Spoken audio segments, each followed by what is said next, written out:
Hare Krishna. Hare Krishna, Hare Master. Krishna. Hare Krishna Maharaj. Hare Krishna Maharaj, obeisances.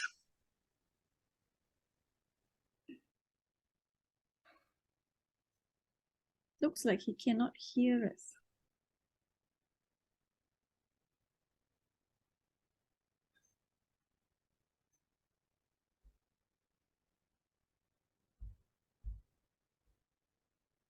Hare Krishna. Hare Krishna, Maharaj. Can you hear us? We can hear you clearly. Hello? Hello.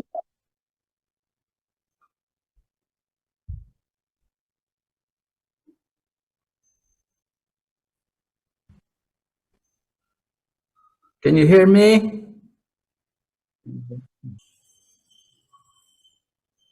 Hare Krishna.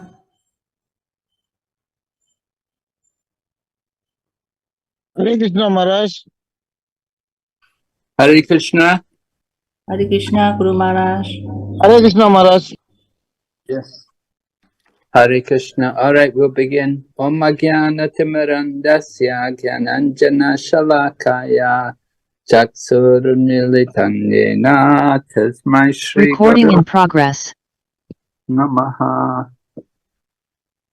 Panchakalpatarupyascha kripa sindhuba eva cha patitanam pavanebhyo vaishnavibhyo namo namaha. Jai Shri Krishna Chaitanya Prabhu Nityananda Shri Advaita Gadadhar Shri Vasadi Gaur Bhaktavinda.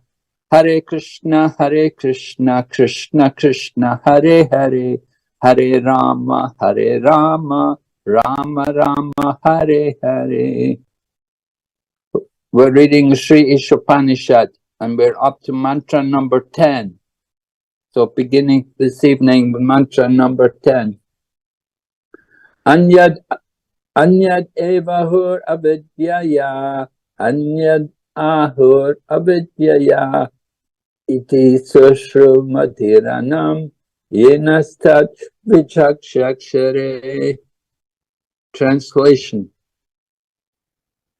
The wise have explained that one result is obtained from the culture of nation, from the culture of knowledge, and that a different result is obtained from the culture of nescience. So not a very difficult conclusion. You get one result by culturing knowledge, and you get a different result by culturing nescience or avidya. So Prabhupada begins the purport by listing the different qualities which are mentioned in the Bhagavad Gita, mentioned in chapter 13, verses 8 to number 12. There are the different items of knowledge, 18 different items are mentioned. So Srila Prabhupada has explained each of them in his own way. And you can refer to the Bhagavad Gita and you'll see, for example, the first one should become a perfect gentleman and learn to give proper respect to others. So that this refers to the quality of being humble and without pride. And so then Prabhupada goes on mentioning all the different qualities of one in knowledge. Second thing, one should not pose himself as a religionist simply for name and fame. Third, one should not become a source of anxiety to others by the action of his body, by the thoughts of his mind, or by his words. Number 4, one should learn forbearance even in the face of provocation from others. Number 5, one should learn to avoid duplicity in the dealings with others. 6. One should search out a bona fide spiritual master who can lead him gradually to the stage of spiritual realization, and one must submit himself to such a spiritual master, render him service, and ask relevant questions. So number 6 is an important quality, the importance of having a spiritual master and the process also of approaching him. Then number 7, in order to approach the platform of self-realization, one must follow the regulative principles enjoined in the revealed scriptures. Number 8, one must be fixed in the tenets of the revealed scriptures. Number 9, one should completely refrain from practices which are detrimental to the interests of self-realization. Number 10, one should not accept more than he requires for the maintenance of his body. 11, one should not falsely identify himself with the gross material body, nor should one consider those who are related to the body to be his own. Number 12, one should always remember that as long as he has a material body, he must face the miseries of repeated birth, old age, disease, and death. There is no use in making plans to get rid of these miseries of the material body. The best course is to find out the means by which one may regain his spiritual identity.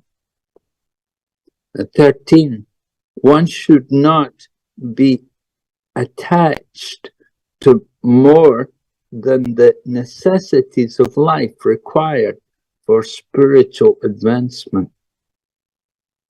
14, one should not be more attached to wife, children, and home than the revealed scriptures ordain.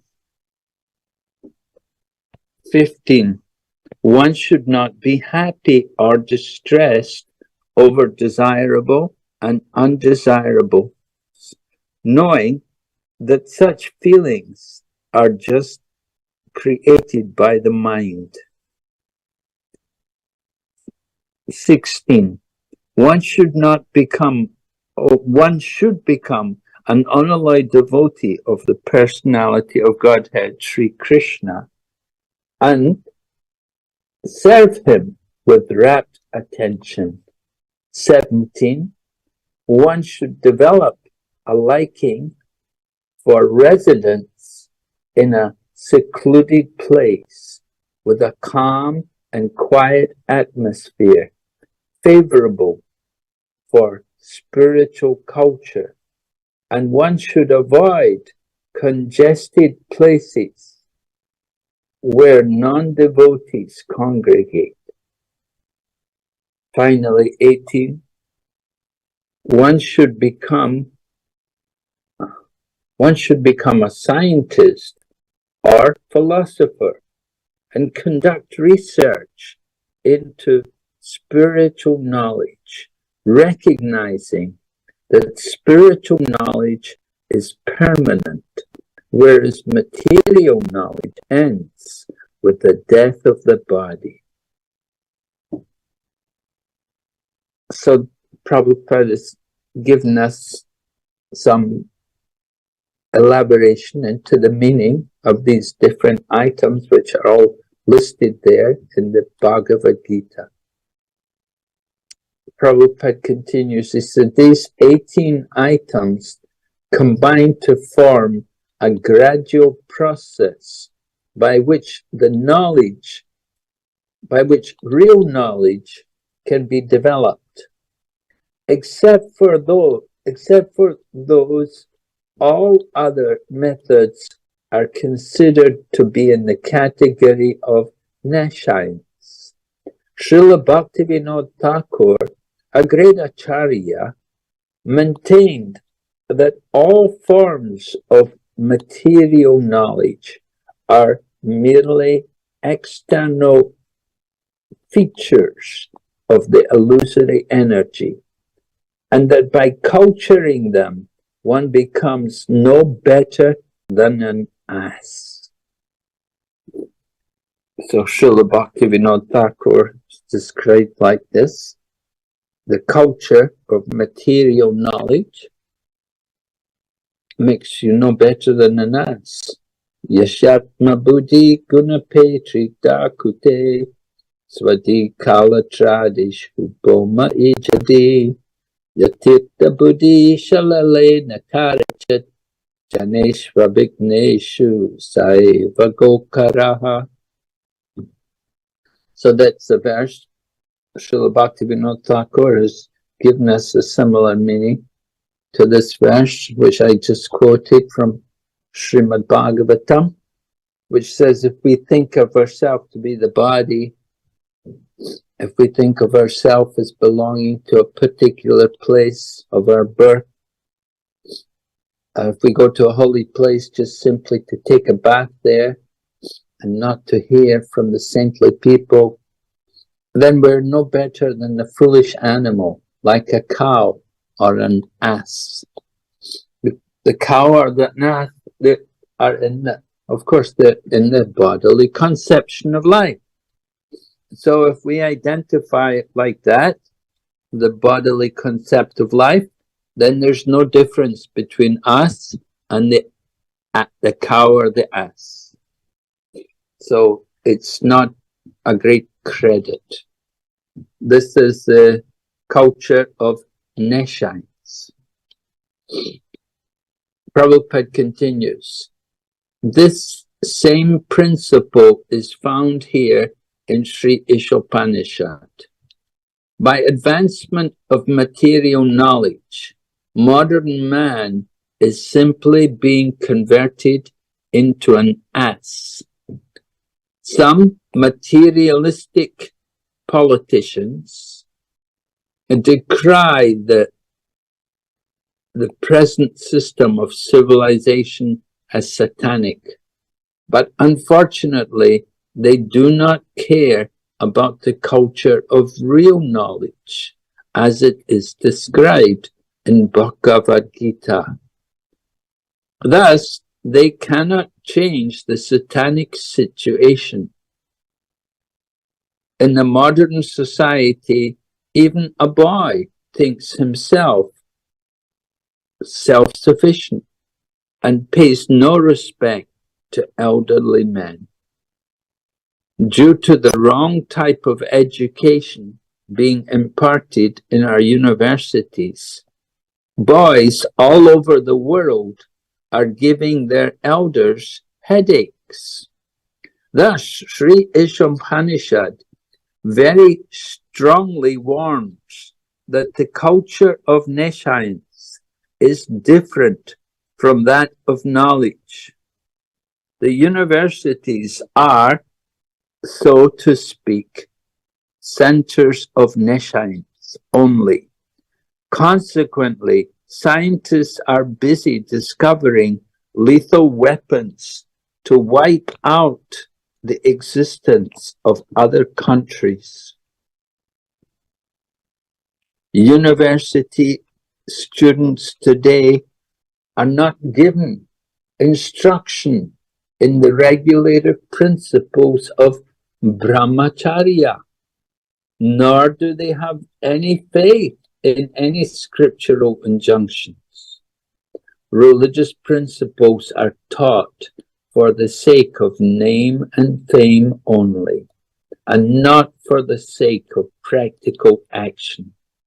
Thus, there is animosity not only in social and political fields, but in the field of religion as well. So Prabhupada is describing the situation in the world today. There's just a total lack of proper education. The young men, young people in general, if you talk about practicing brahmacharya, observing celibacy, they laugh. They think it's a joke. They cannot imagine. Even young girls, unmarried girls in the schools, that they have no proper education, and they come to school often pregnant. So this is the situation in the Kali Yuga. Young boys never learn to control the mind or senses. They never heard of such a thing as brahmacharya. They could not even imagine it. So now, Srila Prabhupada, however, did his best to try to introduce these things to people. He saw the situation. Of course, these purports to the Isopanishad here, they were written before Prabhupada even went to the West. So even before he went to the West, he'd seen the deterioration in the human civilization. He could see even in his own native land of India how degraded the situation was becoming. Young women, they don't even know how to wear a sari. Young men never wore a dhoti in their life. People have to be educated in these things. They don't know how to eat properly. They will eat. Everyone is a meat eater. So when they eat, they eat with two hands.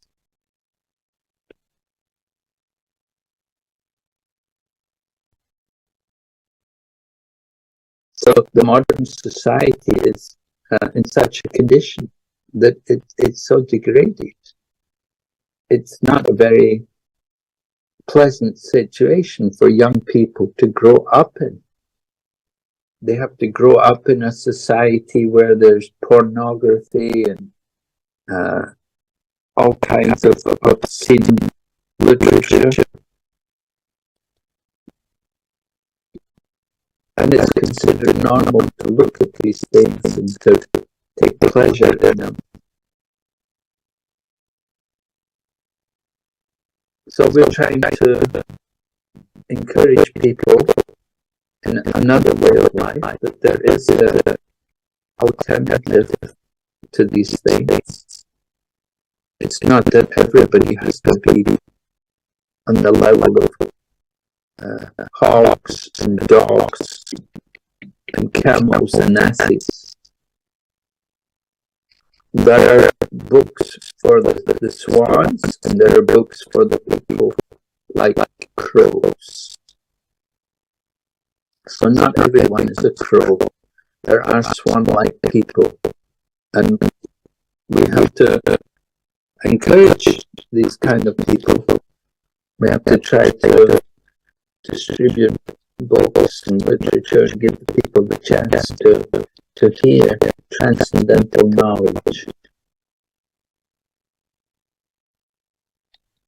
So Prabhupada is describing more about the social condition in the world today. He says nationalism has developed in different parts of the world due to the cultivation of nations by the general people. No one considers that this tiny earth is just a lump of matter floating in immeasurable space, along with many other lumps. In comparison to the vastness of space, these material lumps are like dust particles in the air. Because God has kindly made these lumps of matter complete in themselves, they are perfectly equipped with all necessities for floating in space. The drivers of our spaceships may be very proud of their achievements, but they do not consider the supreme driver of these greater, more gigantic spaceships called planets. There are innumerable suns and innumerable planetary systems also, as infinitesimal parts and parcels of the Supreme Lord.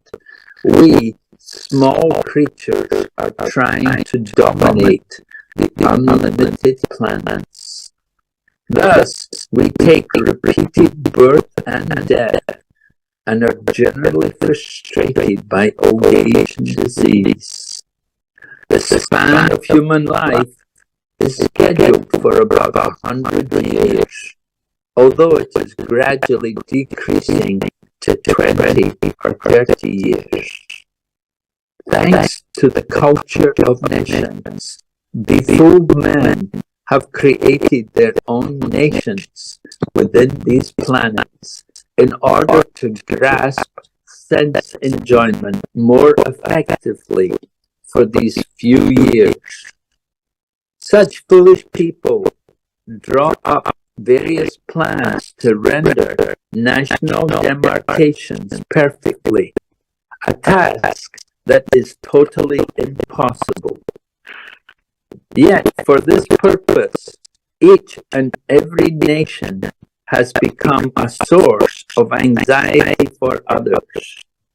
More than 50% of a nation's energy is devoted to defense measures, and thus spoiled. No one cares for the cultivation of real knowledge, yet people are falsely proud of being advanced in both material and spiritual knowledge. So, more symptoms of the Kali Yuga are being described. The foolish pride of the people, that we do see that we get people, that, as Prabhupada describes, that they claim that they claim they're advanced in both material and spiritual knowledge, although they know nothing of what is matter and what is spirit, and who's the controller of both. But they like the idea that, and people do like to be a little proud and pretend that they know something. So our position in the material world is very minute. We're very small, very insignificant, but still the nature of the false ego and the pride of each and every one of us is that we will take the role that we know something, we've done something. Actually, we've done very little. But we need to take advantage of this human life to hear and to learn. So this is the real focus in this section of the Isopanishad, and we will hear more of what is actually expected from a civilized human being. Srila Prabhupada continues, the Sri Isopanishad warns us of this faulty type of education, and the Bhagavad Gita gives instruction as to the development of real knowledge. This mantra states that the instructions of Vidya must be acquired from Adhira. Adhira is one who is not disturbed by material illusion. No one can be undisturbed unless he is perfectly spiritually realized, at which time one neither hankers nor laments for anything. Adhira realizes that the material body and mind he has acquired by chance through material association are but foreign elements. Therefore, he simply makes the best use of a bad bargain. So, this is very nice, actually, very interesting how Srila Prabhupada describes the situation here. He's describing, first of all, that the human being needs to get instruction. He has to get transcendental knowledge, what we call Vidya.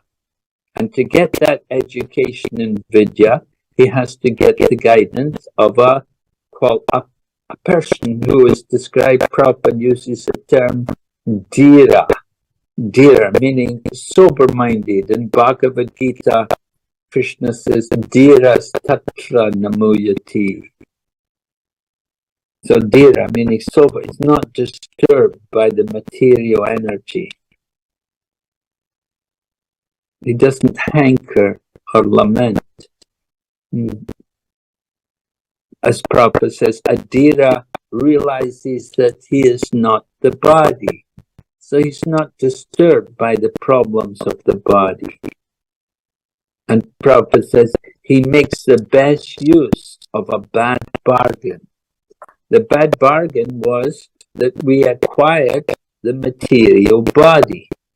Material body means it's subject to the material energy and the pushings of the material senses.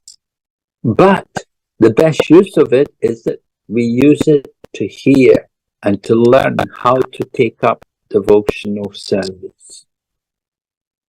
So we'll hear more. The material body and mind are bad bargains for the spiritual living entity. The living entity has actual functions in the living spiritual world. But this material world is dead. As long as the living spiritual sparks manipulate the dead lumps of matter, the dead world appears to be a living world. Actually, it is the living souls, the parts and parcels of the Supreme Living Being who move the world. The Dhiras have come to know all these facts by hearing them from superior authorities and have realized this knowledge by following the regulative principles. So Prabhupada's describing the qualification of the Dhira. He's describing also the nature of the material world. The material world's like a dead world, like everything is dead, just simply matter. But when it's in contact with the spiritual spark, then it appears to have life. So it's the spiritual spark which gives life to the dead matter.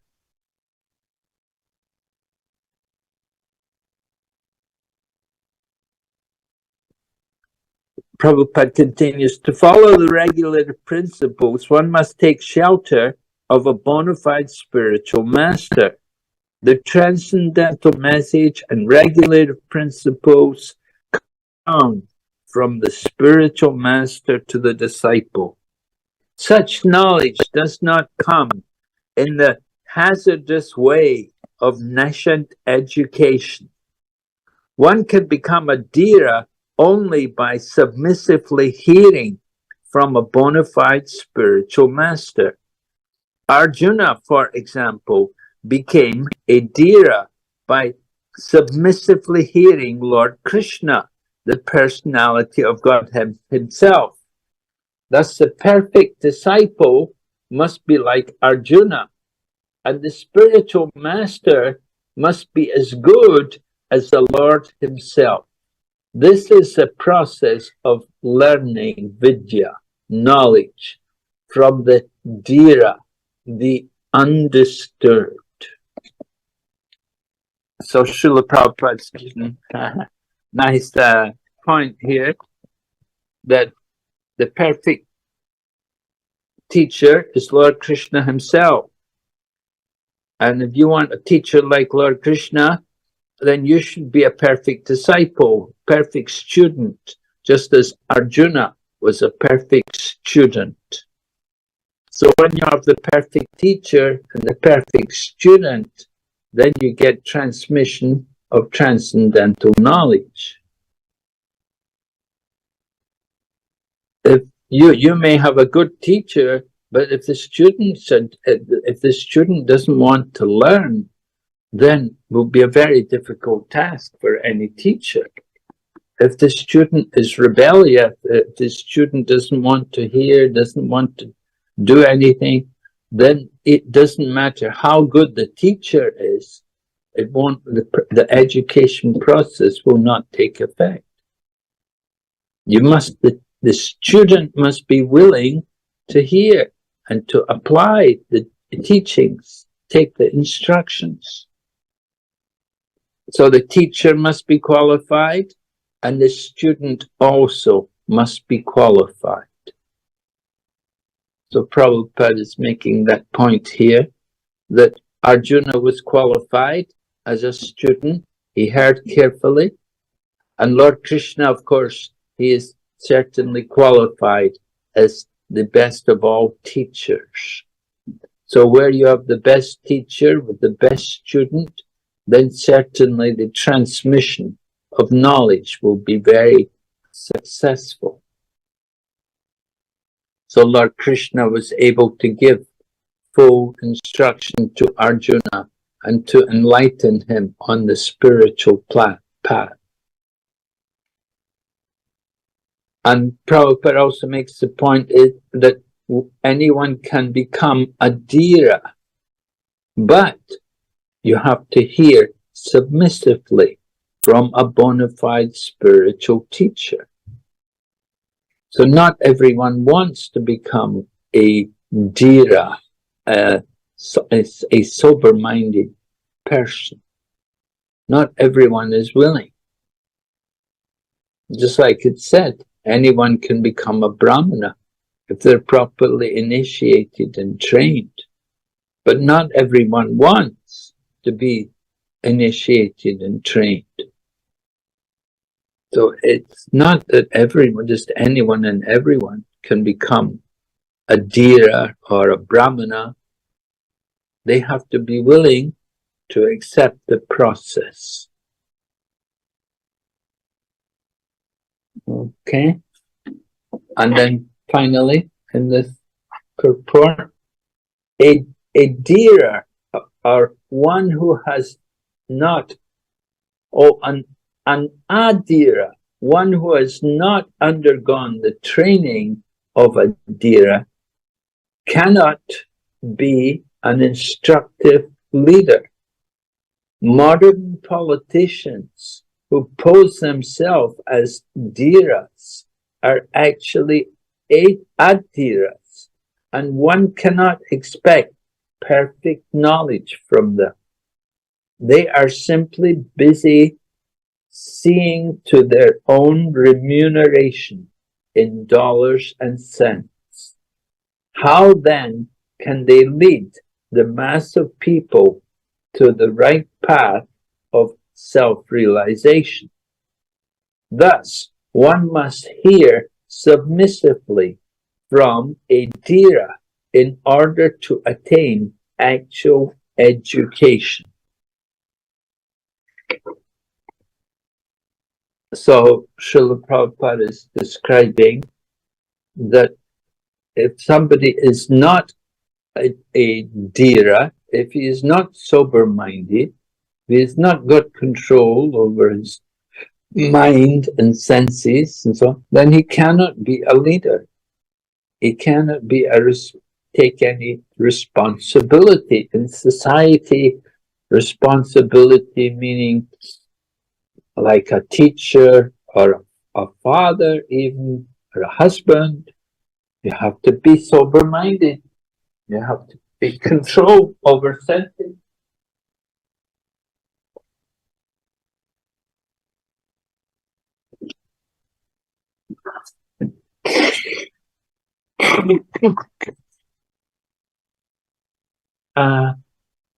And somebody who is materialistic minded, who is in the business, is simply thinking how much money he will make, then this person is also not a qualified person.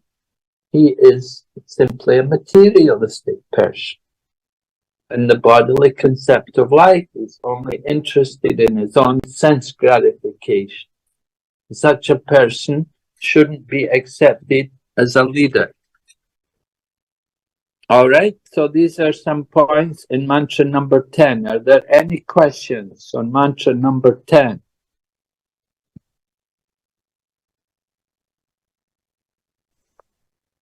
Anybody has any questions on mantra number 10?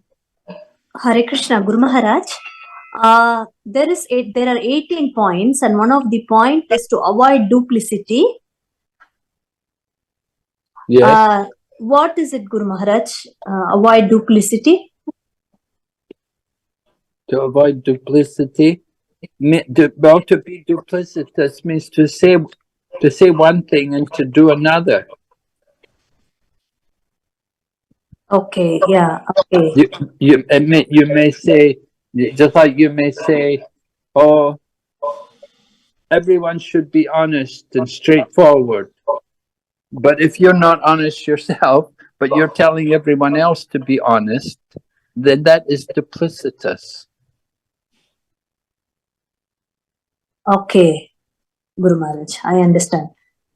It is to be duplicitous is to claim to you may claim to represent something, but you act in a different way within your own. You talk about doing good, but you simply just do harm to others. So it doesn't create the proper mood. Somebody's duplicitous. They talk just like somebody may be politician and may be speaking that he's interested in doing good for the country, but at the same time he's only thinking about his own money, how much money he can get for himself. So that is duplicitous. He's got some other purpose in mind. He may be talking about doing good for this country, but good for his humanity, but at the same time he's thinking only about himself. So that is duplicitous. Yes, Guru Maharaj, I understand. And one of the points they are telling, we should not try to harm others by body actions and thoughts of the mind. I was thinking in Kali Yuga, the thoughts are not counted, right, Guru Maharaj? Can we actually harm others by the thoughts? Well, we have to accept that the things which are in our mind, they're going to become the actions. Yeah. It's not just going to stay in the mind, but generally the things which are there in the mind, they're going to be the cause of your actions. You think about doing things, and you go and do it. The thought comes in your mind, and you go and do it. So Yeah, Yes, initially people are thinking, they think about it. And we have to learn to reject the bad thoughts when they come in the mind. But not everybody's aware of that. Not everyone thinks like that. Something comes in the mind and then they go and do it. They Yeah, right. they don't check themselves.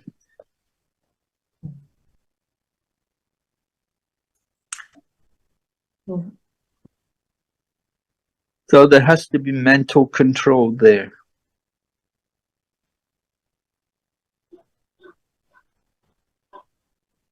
Yeah.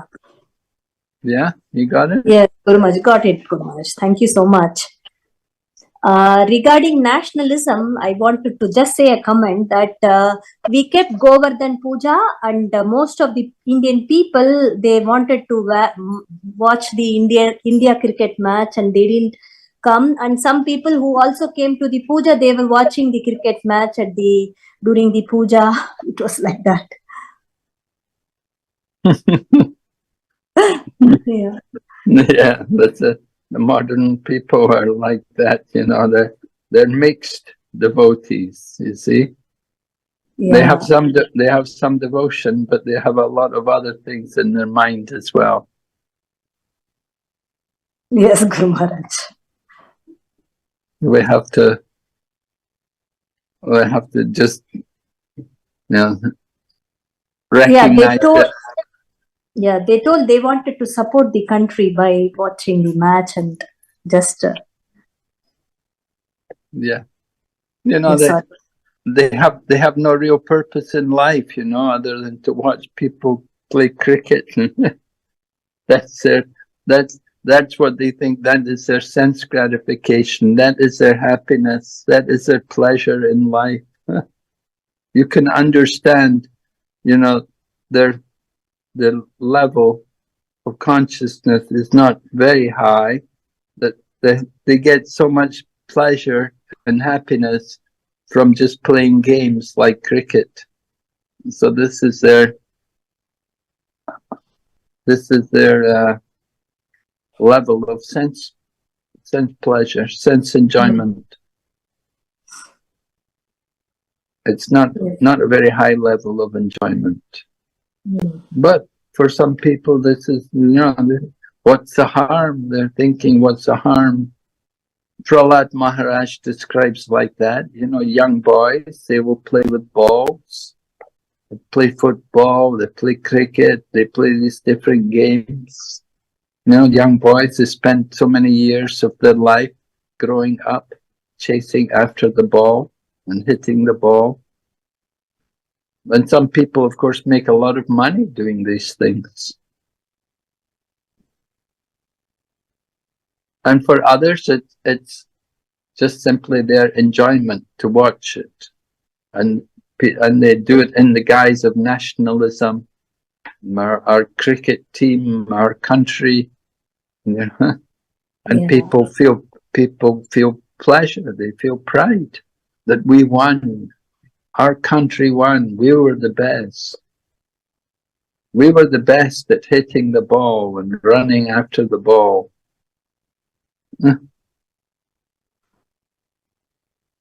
It takes some time to grow out of these things, you know, people get conditioned to them. Yeah, yes, Guru Maharaj. So we need to let more people read Srimad Bhagavatam, and then they'll realize about how to make better use of the human life and to use the time for higher purposes. Okay. Thank you, Guru Maharaj. Hare Krishna. Any other question?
Well, we can recommend them to read the Srimad Bhagavatam. And you can recommend them to follow 4 regulative principles. You can recommend them to chant Hare Krishna and purify their senses a little.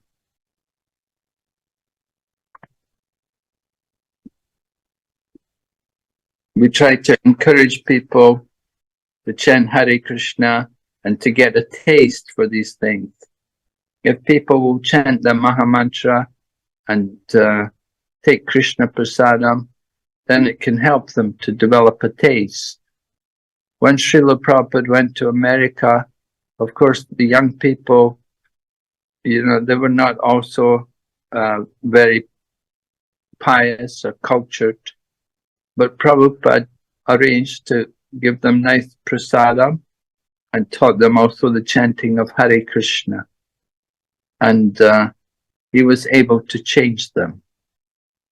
So it's not so much giving them instructions, but it's giving them an opportunity to purify themselves through chanting the Hare Krishna mantra and through and giving them nice spiritual foodstuff, prasadam. These 2 things help. And then also young people, generally most people, they need to get married. So let them get married, and that way they can go on with their lives.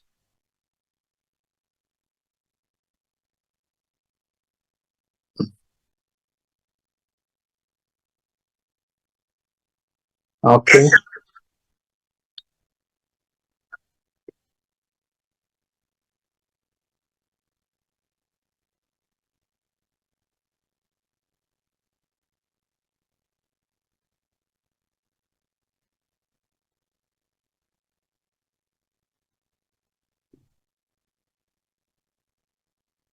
Okay, any other question? Okay, then we'll go on to this next mantra, which is a very important one, and it's quite a long purport here. Mantra number 11.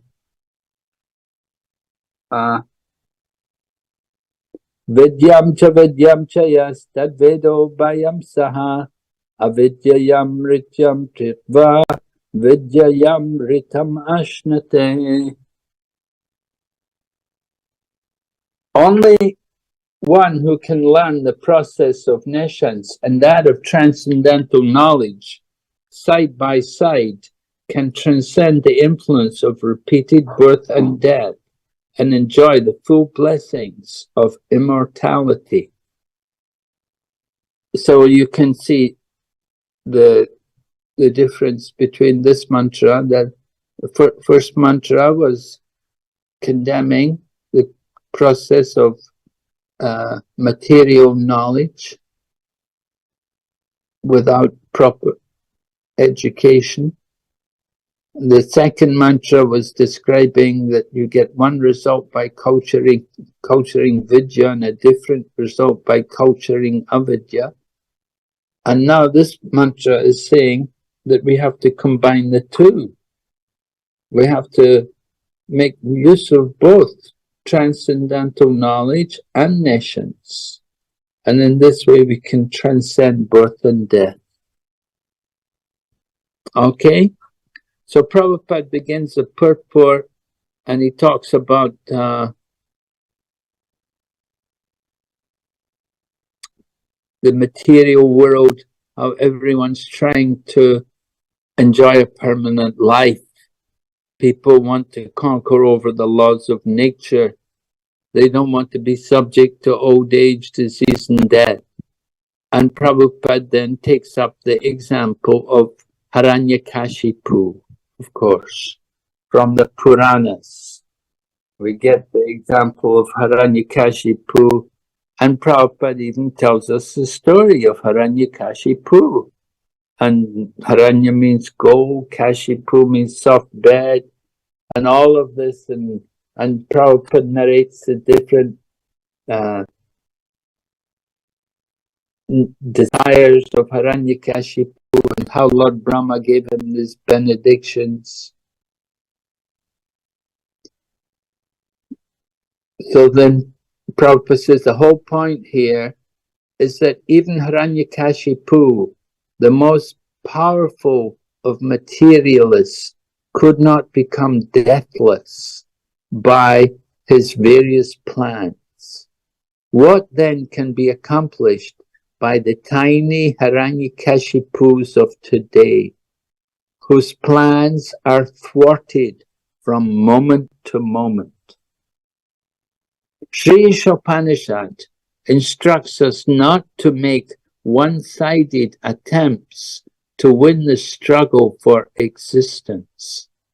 Everyone is struggling hard for existence, but the laws of material nature are so hard and fast that they do not allow anyone to surpass them. In order to attain a permanent life, one must be prepared to go back to Godhead.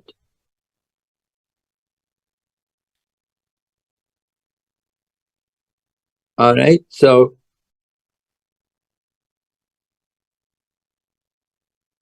Hiranyakashipu, the classic materialist, and Prabhupada says today there are many tiny Hiranyakashipus. We all have the same goal of life as he had. We would like to enjoy, we'd like to stay here forever. We should never die. So it can never be, can never happen. You cannot go against the laws of the material nature. And Bhagavad Gita also says, for one who has taken birth, death is certain. So we cannot avoid the inevitable. But we can make arrangements to go back to Godhead. We don't need to remain in this material realm, which is compared to the prison house of material existence.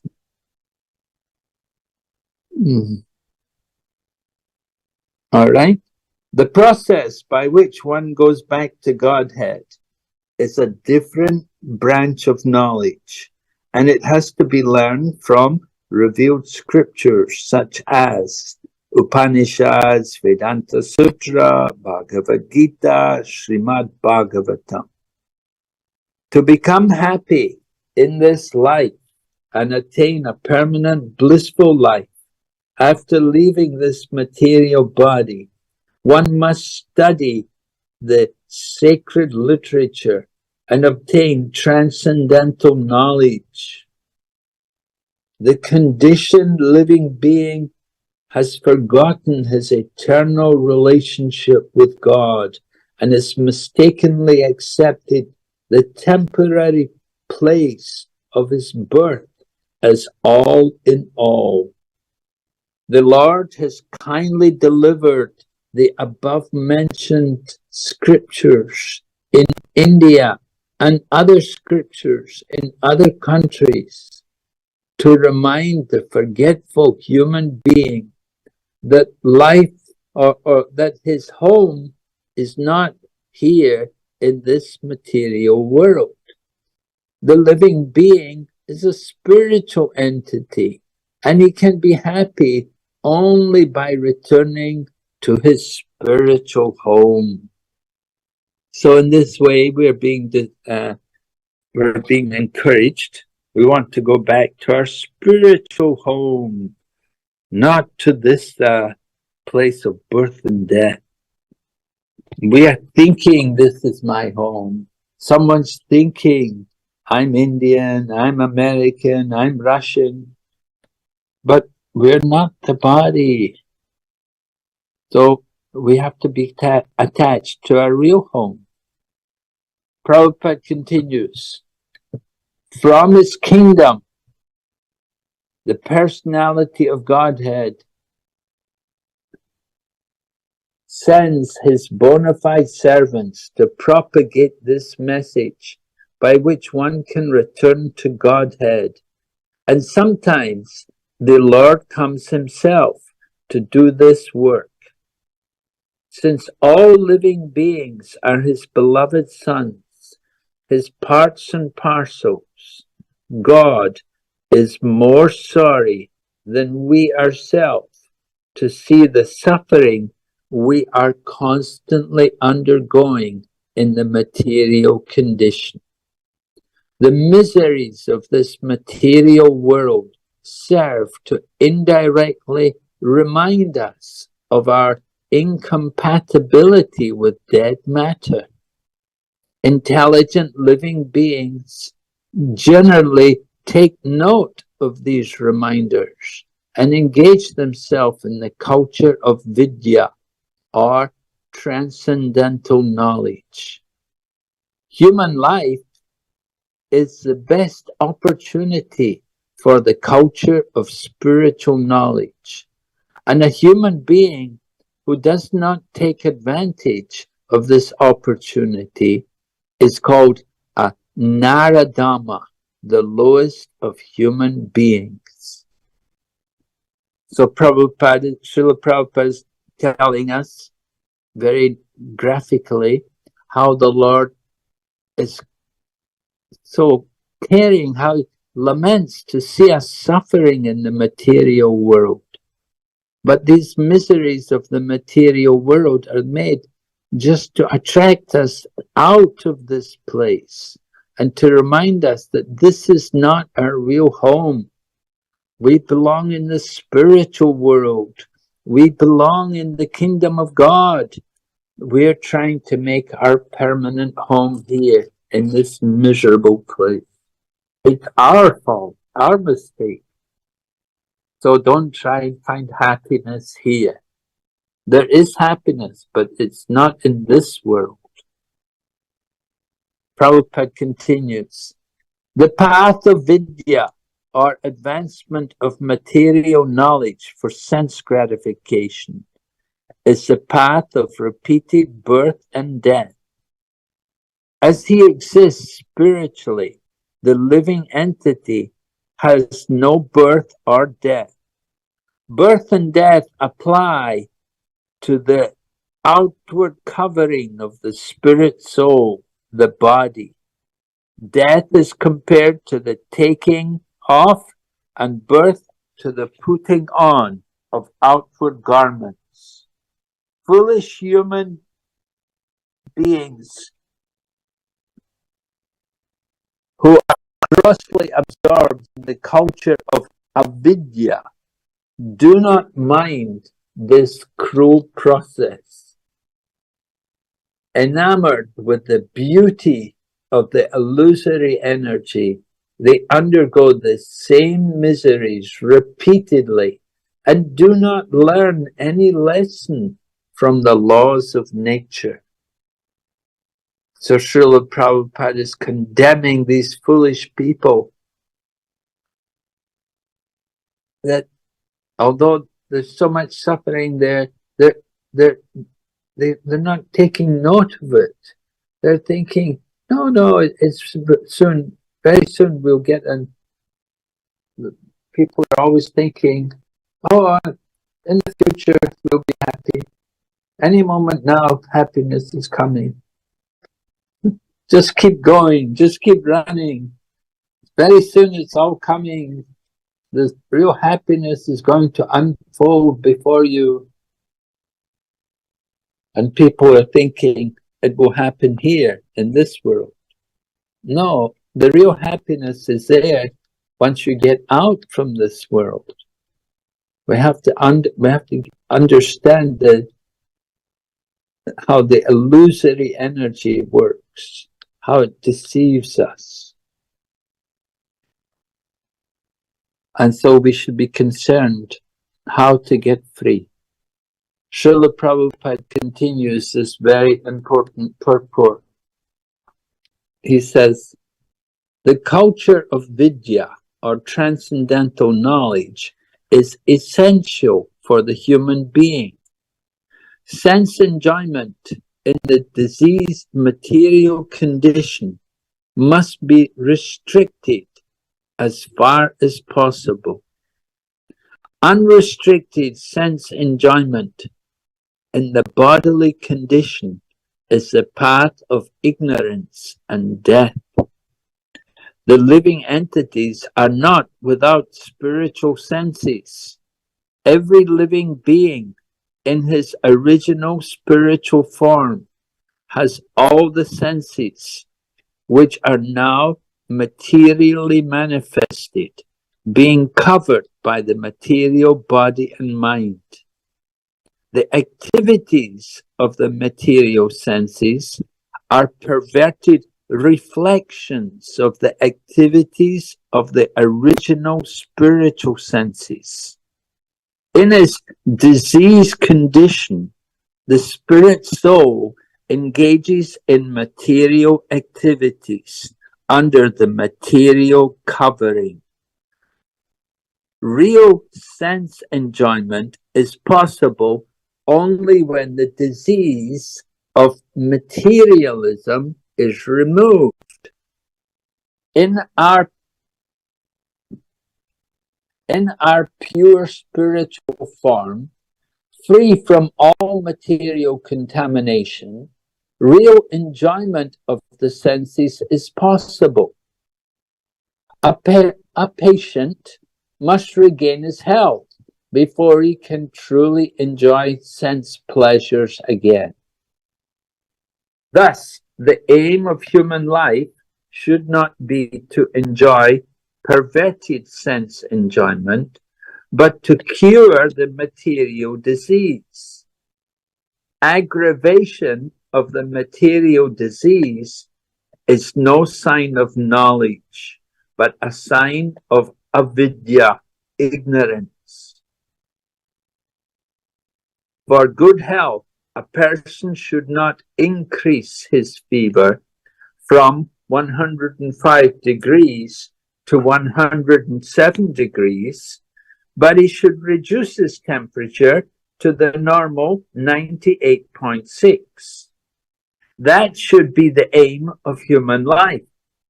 The modern trend of material civilization is to increase the temperature of the feverish material condition, which has reached the point of 107 degrees in the form of atomic energy.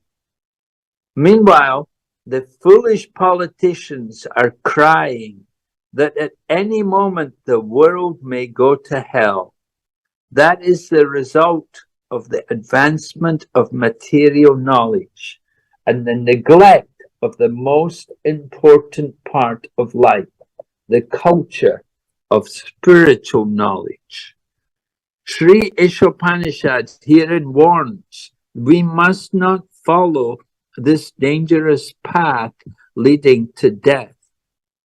On the contrary, we must develop the culture of spiritual knowledge so that we may become completely free from the cruel hands of death. So Srila Prabhupada has given an important analogy there in this last paragraph. He's talking about the feverish condition. And certainly we can see the example of the feverish condition. Srila Prabhupada gives one example here. He talks about the atomic energy, with particular, in Prabhupada's time there was always the threat of nuclear war, as there is even today. There's threats of atomic warfare, releasing nuclear weapons against other nations. So that's like a feverish condition. It's like 107 degrees. You're just at the point of death, practically. You know, when your fever gets to that point, then you're almost as good as dead. So when society gets to that point of being almost dead, then our situation, our future is very grim. There's no future at all. So feverish condition, we should understand materialistic life is like a feverish condition, the blazing fire of material existence. So it's like a feverish condition. And we offer our prayers to the spiritual teachers that they're like the rain cloud. Samsara dava nala lida loka tranaya karyana ganatanatam.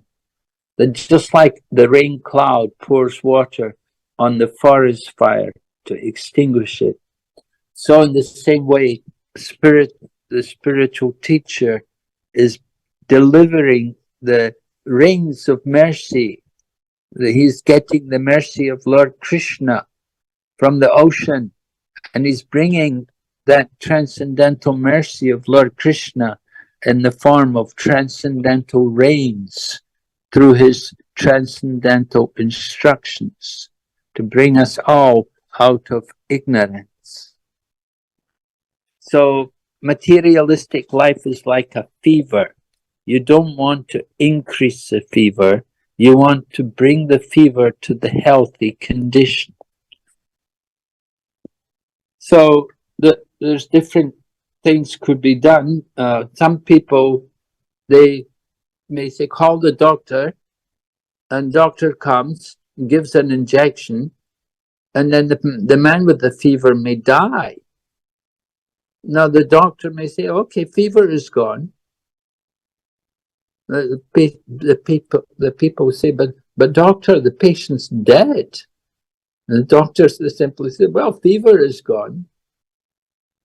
So that of course is not an effective treatment of a fever if the person dies. So impersonalism is like that. Impersonalism is to make the fever zero, to stop all desire, to reduce the bodily temperature to zero. Impersonalism is like that. The proper solution of the fever is to bring the body to the healthy temperature, as Prabhupada said, 98.6. So Mayavadi philosophy is to make the body temperature zero, to stop all activities. Materialists, they will increase the fever. They will simply want to increase the fever. But the devotee will want to bring the body to the healthy condition. So Prabhupada said we need to have the culture of spiritual knowledge that will help us to bring the temperature down. When we cultivate spiritual knowledge and we learn how to control this feverish condition of life. Prabhupada continues, this does not mean that all activities for the maintenance of the body should be stopped. There is no question of stopping activities, just as there is no question of wiping out one's temperature altogether when trying to recover from a disease. To make the best use of a bad bargain is the appropriate expression. The culture of spiritual knowledge necessitates the help of the body and mind. Therefore, maintenance of the body and mind is required if we are to reach our goal. The normal temperature should be maintained, 98.6 degrees. Sages and saints of India have already attempted to do this by a balanced program of spiritual and material knowledge. They never allowed the misuse of human intelligence for diseased sense gratification. So, Srila Prabhupada continues instructing us how there's a balanced program a balanced program of spiritual and material knowledge. We see from the Bhagavad Gita something of this balanced program of spiritual and material knowledge. For example, in the Bhagavad Gita, Lord Krishna describes a yogi does not eat too much or eat too little. He does not sleep too much or sleep too little. So this is something how we should understand the balanced material program. Not too much or too little of sleeping or eating. At the same time, the balanced program of spiritual and material knowledge, we could say there is the formula for peace. A balanced program, recognizing God as the proprietor, how everything is for his pleasure, and how he is the best friend of all living entities. And there's also the practice of bhakti yoga described in the Bhagavad Gita, spiritual knowledge, for example, also Paramatma vision, seeing the super soul within all living entities. Bhagavad Gita describes Vidya Vinaya Sampani Brahmani Gavi Hastini Suni Chaiva Swapake Cha Samupandita Darshana, that the learned person will see with an equal vision the elephant, the cow, the dog, or the dog eater. That's the 5th chapter of Bhagavad Gita. So that is spiritual knowledge.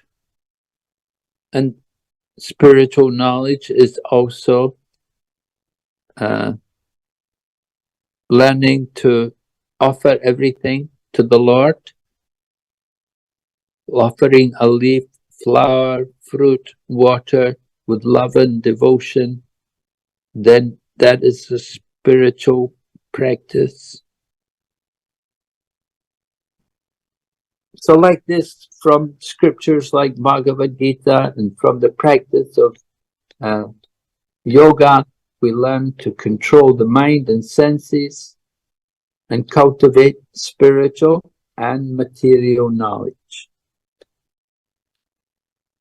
Prabhupada continues, human activities diseased by a tendency towards sense gratification have been regulated in the Vedas under the principles of salvation.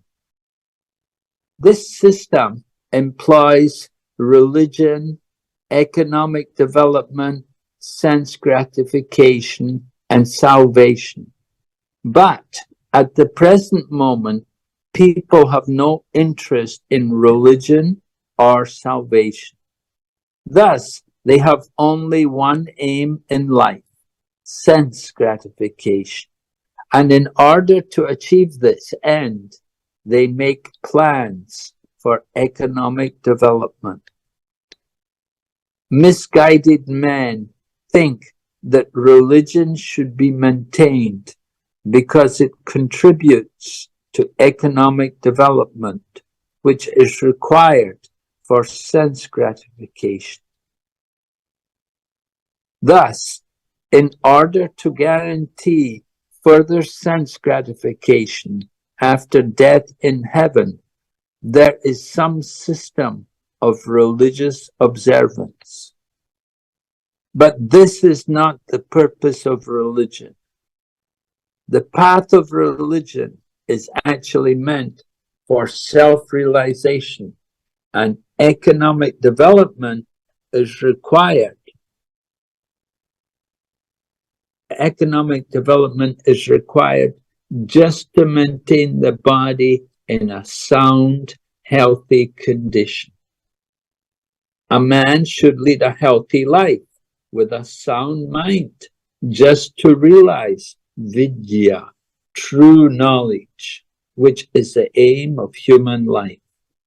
This life is not meant for working like an ass or for culturing avidya, for sense gratification. So, and some important points Srila Prabhupada is making, right? The importance of the scriptures, how they guide us in material life. The Vedas, as we mentioned before, the Vedas describe the Purusha Arthas. There is Dharma, Artha, Kama, and Moksha. They're called the Purusha Arthas, the goals of human life. So the Vedas describe that, how people can enjoy sense gratification. We naturally want to enjoy sense gratification. We should do it under the direction of the Vedas. Just like in Krishna consciousness, we also have regulative principles to guide us. There is sense gratification. We're allowed to eat. We eat Krishna prasadam. You want to enjoy family life, you can marry and have a child according to religious principles. One can do these things. Everything should be done guided by scriptures, the regulation of the scriptures. How much to eat, how much to sleep. We can be guided by the scriptures. Nothing needs to be left to chance. So the Vedas are there to guide us. But as Prabhupada points out, people are unfortunate that they have no interest in taking advantage of the scriptures. They just simply want sense gratification. All they want is to satisfy their senses. And often people, they have the desire, they would like to go to heaven. They want to go to higher planets. They think, oh, the enjoyment here is not enough. I have to go to higher planets. I can enjoy better there.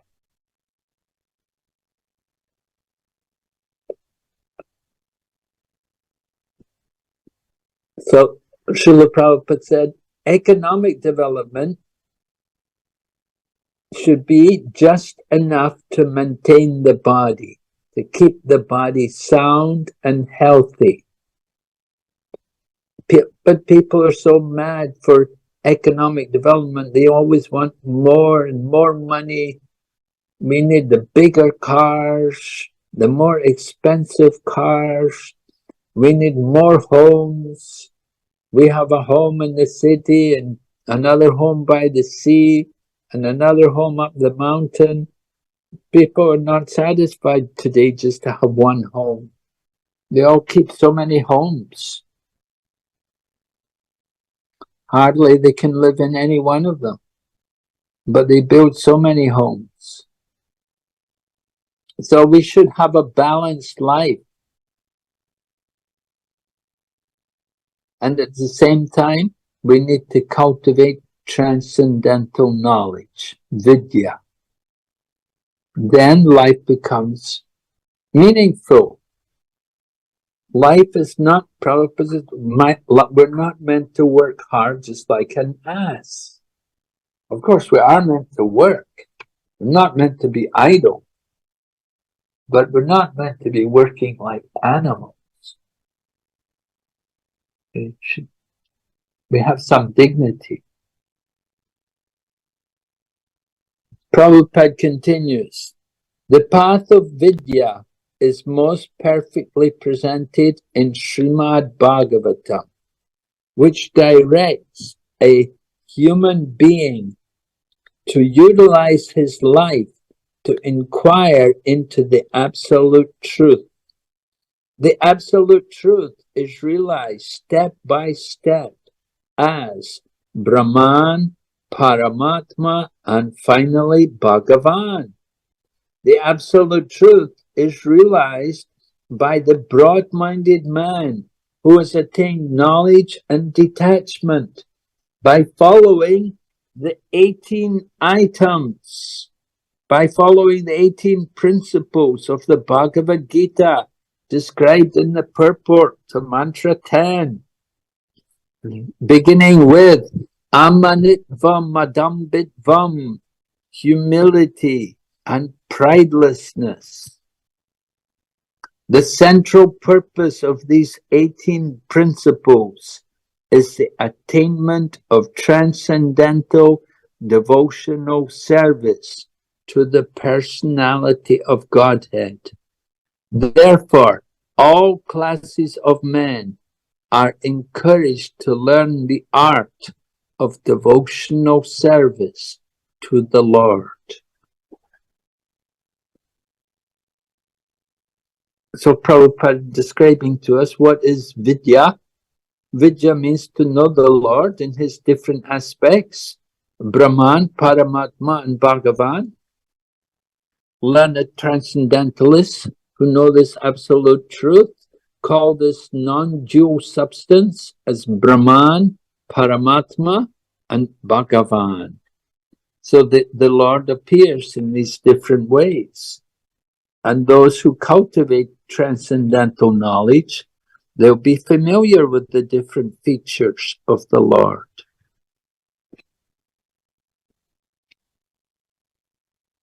So we're encouraged to learn how to perform devotional service for the pleasure of the Lord. The guaranteed path to the aim of Vidya is described by Rupa Goswami in Bhakti-Rasamrita Sindhu. The culture of Vidya is summarized in Srimad Bhagavatam in the following words. Tasmat ekena manasa bhagavan sattvatam pati shrotavya kirtitavyascha jaya pujyascha nityada. Therefore, with one pointed attention, one should constantly hear about, glorify, remember and worship the personality of Godhead, who is the protector of the devotees.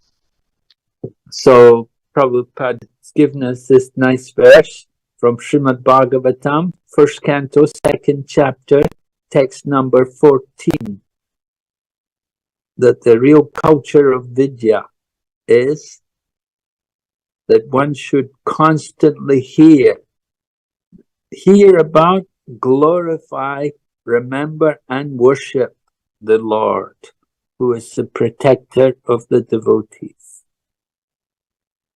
Unless religion, economic development and sense gratification aim towards the attainment of devotional service to the Lord, they are all simply different forms of nations, as Sri Isopanishad indicates in the following mantras. All right, so this is Prabhupada's purport here on this very powerful mantra,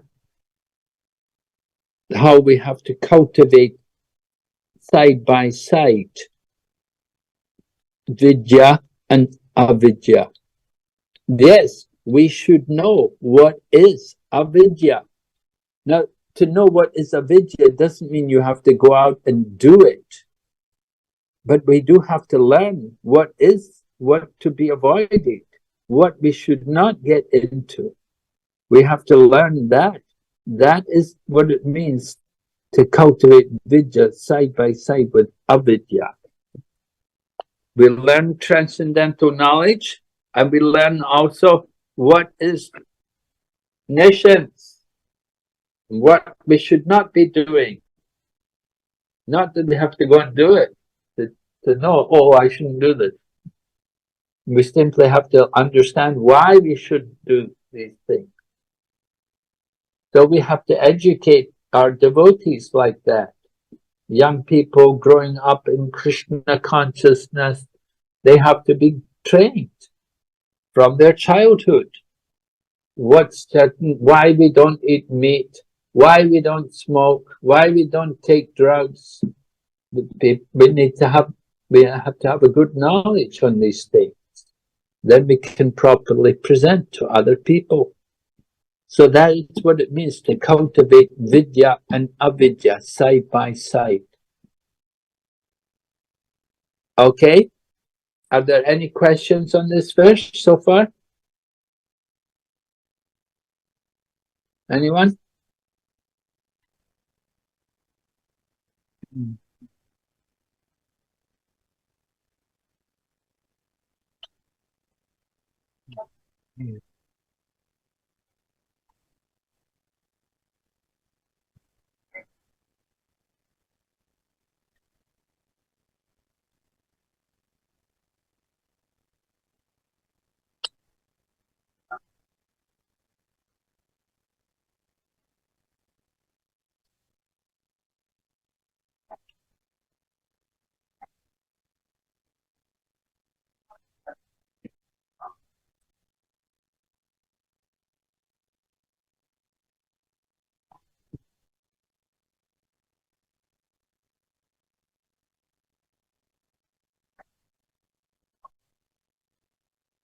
What do you mean, experience?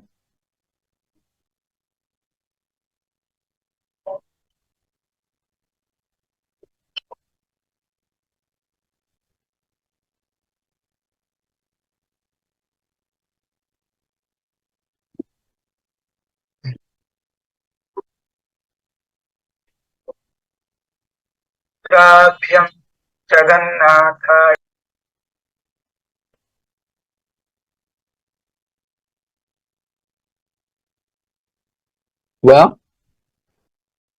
we get transcendental knowledge. Just like Prabhupada gives an example, he says, people are told it's wrong to steal. Now, an intelligent person hears it's wrong to steal, he will not steal. Somebody else who's not very intelligent, he will steal, and he gets caught, and he may be punished. So then he won't steal anymore. And another person, he steals, he gets punished, and then he steals again, he gets punished again. He never stops. He never learns that it was wrong to steal. But the intelligent person, he simply heard. So he got his experience by hearing. He heard and he understood it was wrong to steal. So he didn't steal anymore. He didn't steal. He never went to jail. He was never punished because he knew it was wrong to steal, that nothing was his. So that is the experience. You get your experience by hearing.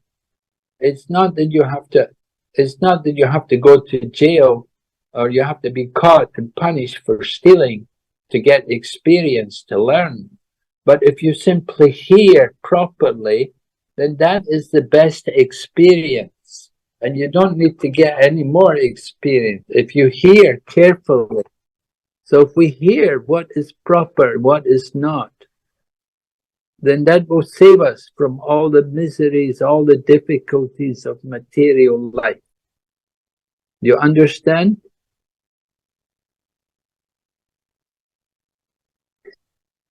Yes, we don't need, but you need to hear. You need to hear carefully. You know, you have to hear, of course, and we could say, well, you have to hear also from the proper source.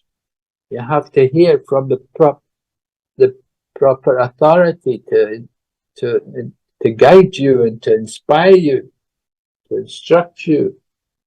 So we heard that you want to acquire vidya, transcendental knowledge, you have to hear from somebody who is dhira, from somebody who is not disturbed by the material energy. So if you hear from someone who is an adhira, it will not have much effect. Someone who is an adira, who is in the material world, is very much disturbed by the material world, is in the bodily concept of life, and he's trying to tell you, you know, he's trying to tell you that you're not the body. Just like the teacher tells the students, don't smoke. But everybody knows the teacher smokes. So the teacher, you know, who's smoking, is telling people not to smoke. His teaching is useless because he cannot teach by example. So the example has to be there. The person who is speaking, he has to be convinced that what he's saying is the truth. He has to have realized it himself. There was an example given about the mother brought her son to the doctor, and she asked the doctor, please tell my son not to eat sweets. My son eats so many sweets, it's bad for him. So she asked the doctor, can you please tell my son not to eat sweets? So the doctor said to her, okay, come back after 2 weeks. So the lady had to leave, and she came back after 2 weeks. And then the doctor told the young man, her son, don't eat sweets. So the lady was surprised, and she said to the doctor, why didn't you just tell him that 2 weeks ago? The doctor said, about 2 weeks ago, he said, I like to eat sweets. So I have to give up eating sweets myself before I can tell your son not to eat sweets. The doctor said, if I'm going to tell him to do something, I have to be able to do it myself. Otherwise, if I can't do it, my instructions won't have any good. So he said, I had to stop eating sweets myself, and then I could only instruct your son. So that, like that, you want to guide people, you have to be convinced yourself. Then you can properly guide other people. All right?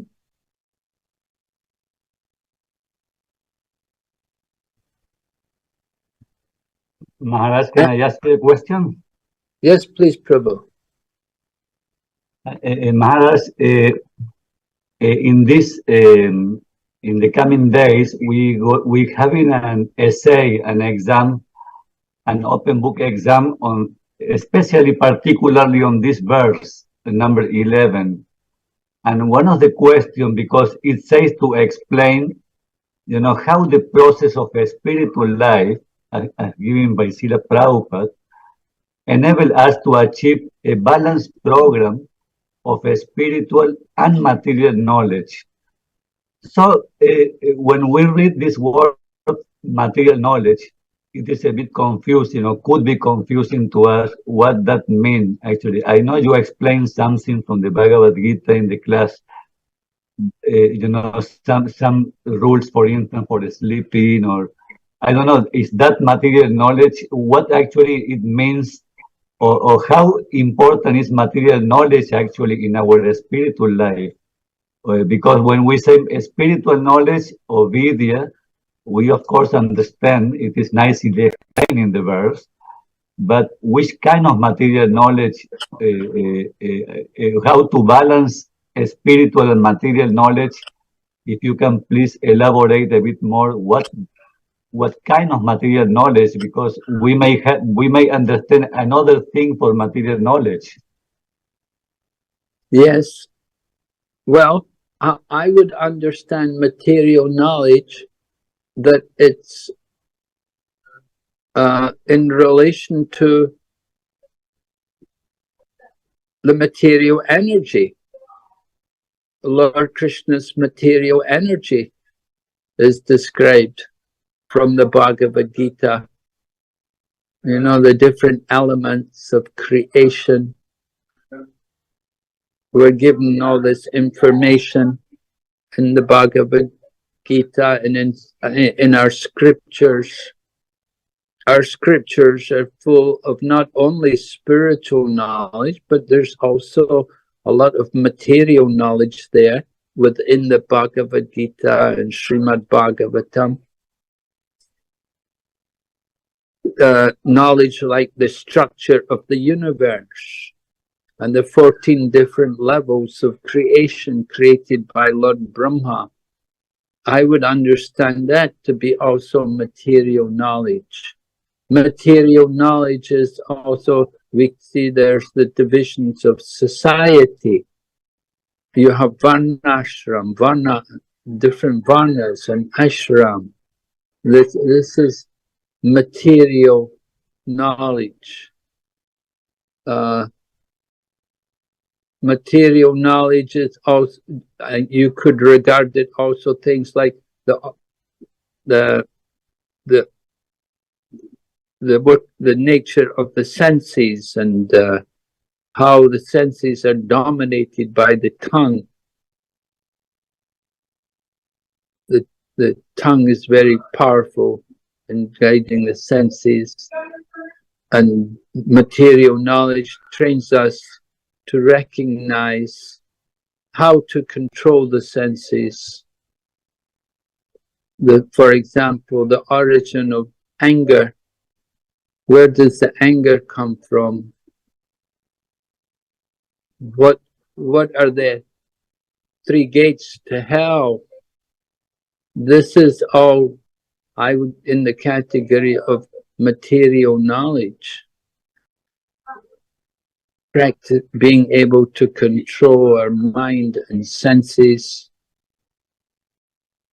I would consider all of these things to be part of material knowledge. Spiritual knowledge is in relation to Lord Krishna. But you can see within the Bhagavad Gita, and in Srimad Bhagavatam also, we have a lot of knowledge, a lot of other information is given. We could say, well, it's all in relation to Krishna. Yes, it's all Krishna's energy. That's certainly true. It's Krishna's energy, but it's also described as Krishna's separated material energy. So yes, I would say it is material. Senses, mind, and intelligence, you know, the 8 elements of material nature, Krishna's separated energy. So I would understand that to be, all of these things to be in the category of material knowledge.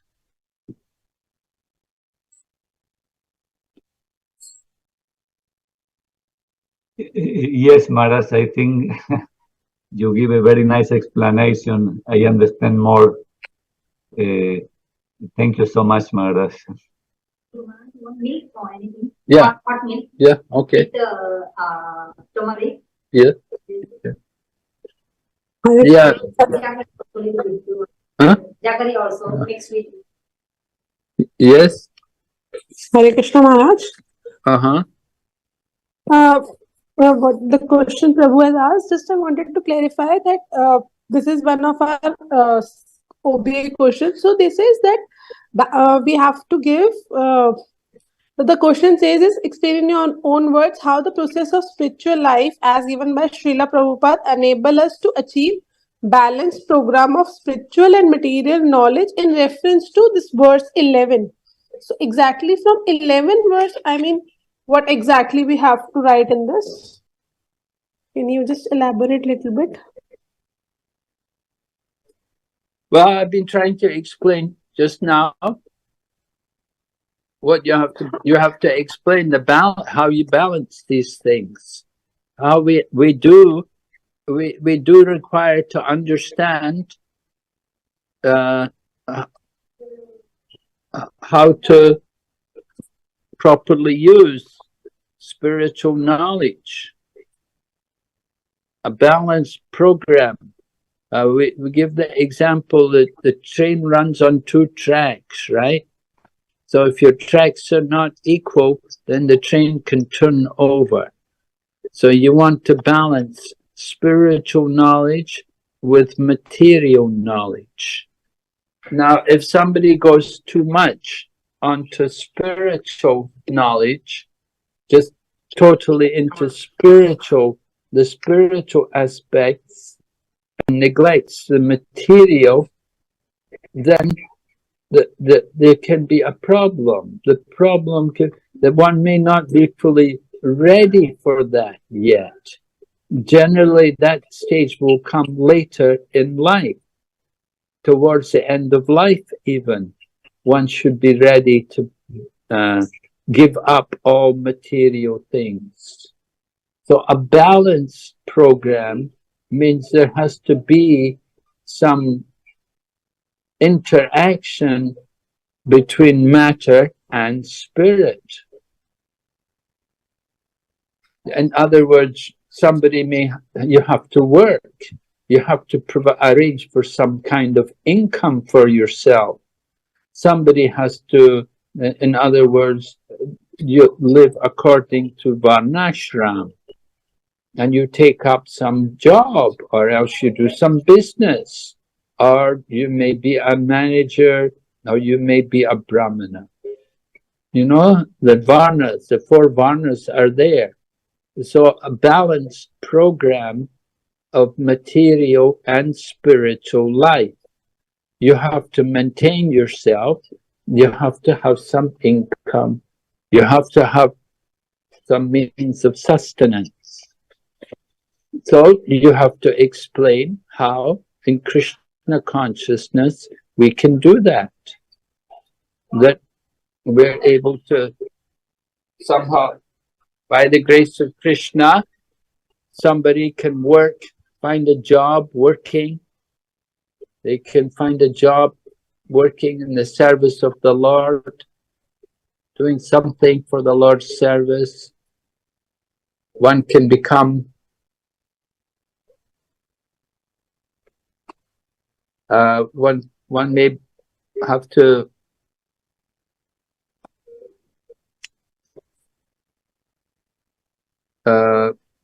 one may take a job as a teacher, for example, and one can take a job in the school and be a teacher, or one can be a yoga teacher, or somebody gets a job in a restaurant as a cook, or somebody's making prasadam and cooking prasadam, and in this way they earn an income and they can provide for themselves. Or somebody else may be doing farming and they may be taking care of the cows and so on.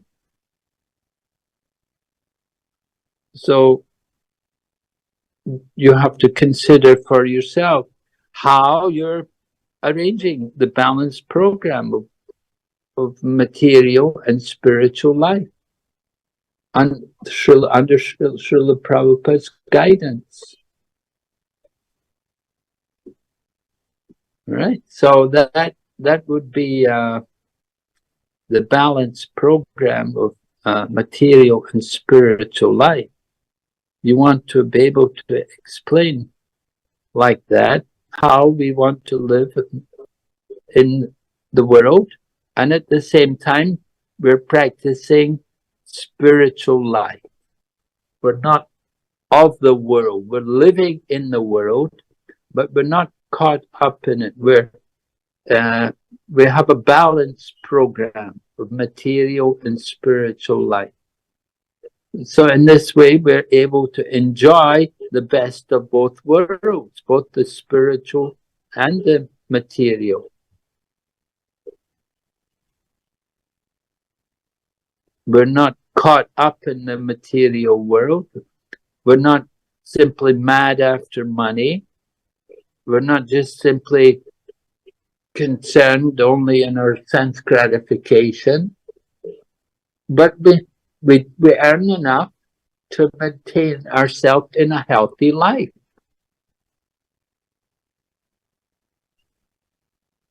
We're able to meet the needs both materially and spiritually. As we have material needs, we have also spiritual needs. So balanced life means we're able to meet these needs. needs. We're able to somehow generate an income to support our family and to maintain our lifestyle. And we also maintain our spiritual needs. We have time for chanting, and we can do our puja, and we have time for association and to preach and to study. So I think you can, if you explain this balanced lifestyle, I think that will be nice. Thank you, Guru Maharaj.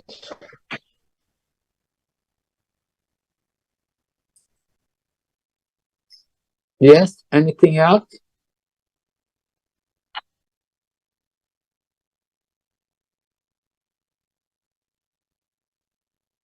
Anybody? Anything?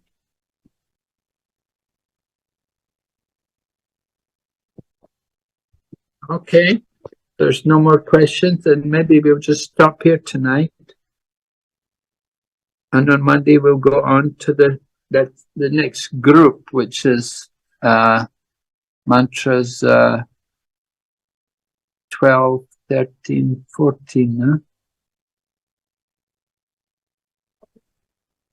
Which will deal with the demigods, the gods and the demigods. We've been dealing with Vidya and Avidya, but now you go. Next group will be about the gods and the demigods. So that will be on Monday night. So, okay, if there are no questions, then we'll finish here. Thank you, Maharaj. Thank you, Maharaj. Hare Krishna. Hare Krishna. Good Thank night. you very much, Maharaj. Hare Hare Krishna. Krishna. Hare Krishna, Maharaj. Thank you, Maharaj. Hare Krishna. Recording stopped. Hare Krishna. Thank you. Hare